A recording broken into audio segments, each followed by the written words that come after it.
I'm now gonna do this area. So we're gonna lay this back from that clippered part into the back of the neck and down the sides. And they have a little bit of a chest, but you still want this leg set under just like with the poodle. You want to take this right across here and come straight down the front. So you set their leg up underneath their body.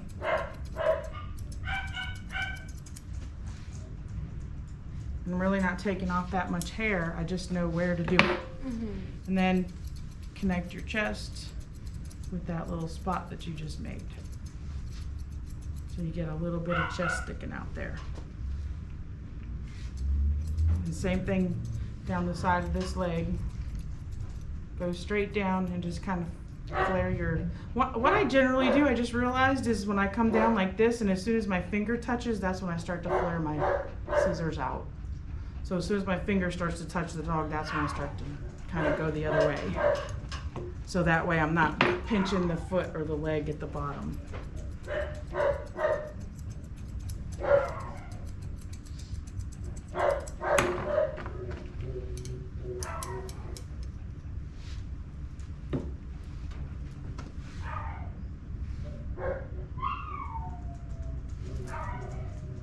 Same thing, last rib, okay?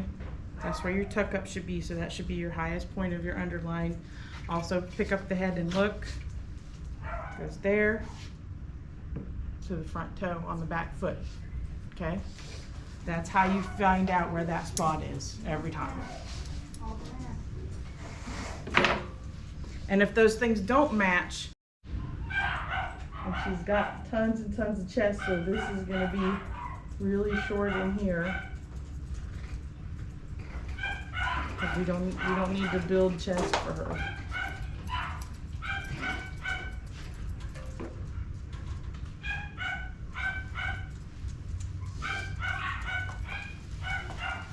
Just go out, around, back underneath.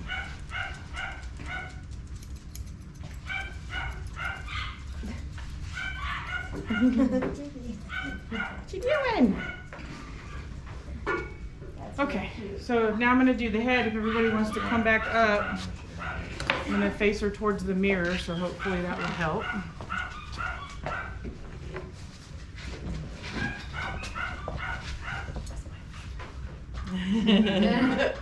Me too. Peeking over the side. Okay, so the biggest mistake that everybody makes when doing a Bichon head is they try to make it round from the bottom up, and you can't do that. Well, there's two things. You try to make it round from the bottom up, and then the first thing is you have to have a center of your circle.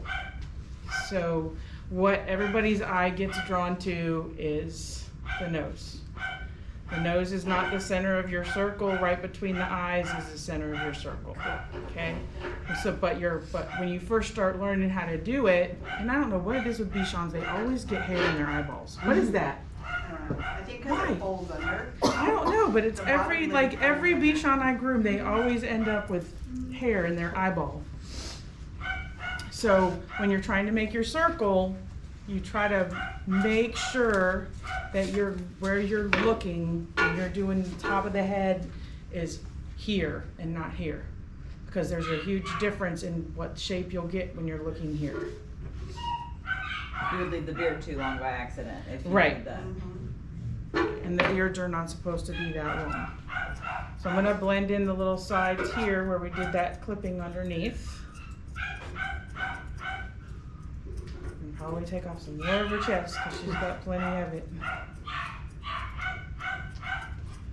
And blend that in the side so it doesn't look too funky from the other direction. Okay? Don't ever try to make it round from here. Trim this straight back off to the neck.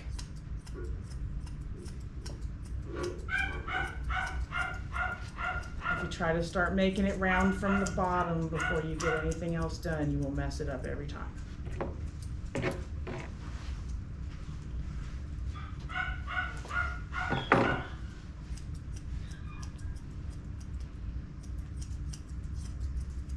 See, see the beard is not that long.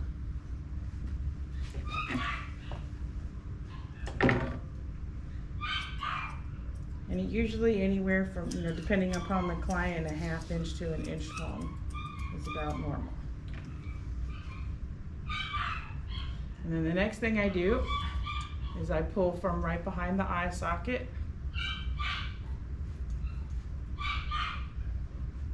Because we want them to have a little shelf over their eyes. And trim straight across first, like this.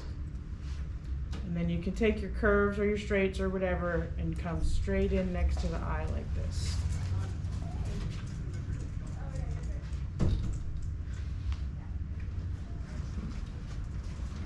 Like that. Creating a shelf.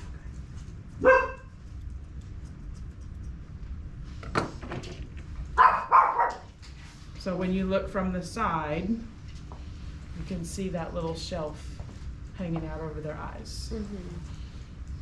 Then the rest of it goes into the head and go like that.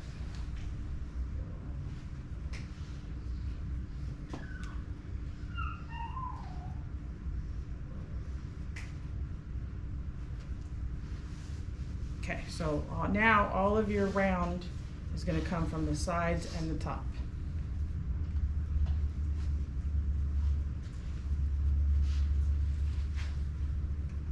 So what I like to do is I like to come right around, start right here in the front. This is what nobody taught me. I always had these great big flyaway wing things sticking out. Start right here in the front and come right around, right over top of the ear like it doesn't even exist.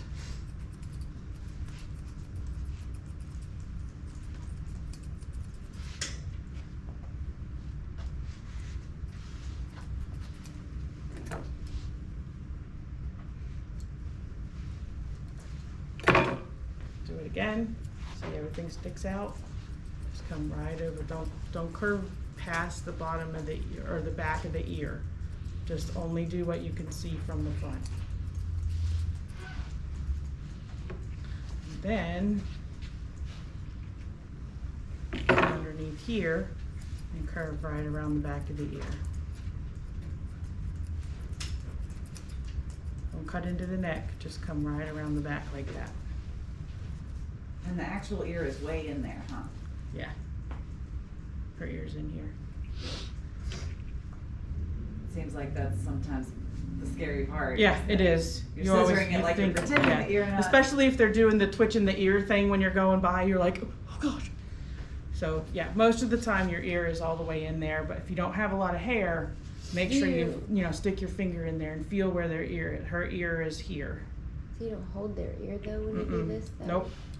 If you do, you're pulling the ear. If I held the ear, it would be here, because I got to hold it with my other hand, right? So you just take So it would be wrist. here, or it would be here, when you don't want to take that stuff off on this breed. So you don't want to do that. You can do that on little Shih Tzu teddy bear heads and stuff, but you don't want to do it when you're trying to get this big full round head. Okay. You want to leave it laying just like it goes, and then trim around it. Do you also do like, well, I guess you kind of have done, like people brought pet trim dogs to this class to do like a normal round pet trim. Yeah. Yeah. We're going to do A that little too. bit. We're going to trim this down too. Well, when you were working on the Bichon, and Rita might have brought one. Yeah, Rita brought one. Same one. Oh, the same one, yeah. And a long time ago, Curly, but Yep. it's Bichon. We seem to not It's have hard. them available as Right. much. Not as available as much, and also people don't keep them up, and they don't want to, for whatever reason, they don't generally want to mess with all the long hair. Okay, so once you have your side done, then you're going to comb all this over, like so. I do this with poodles too.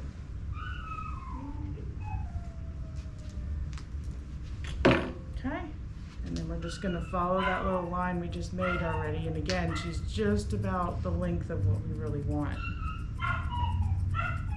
And notice I'm stopping right before I get to the occiput, which is that bone in the back of the head, because I don't want to cut anything out from behind her head. I'm just creating basically the front of her head right now.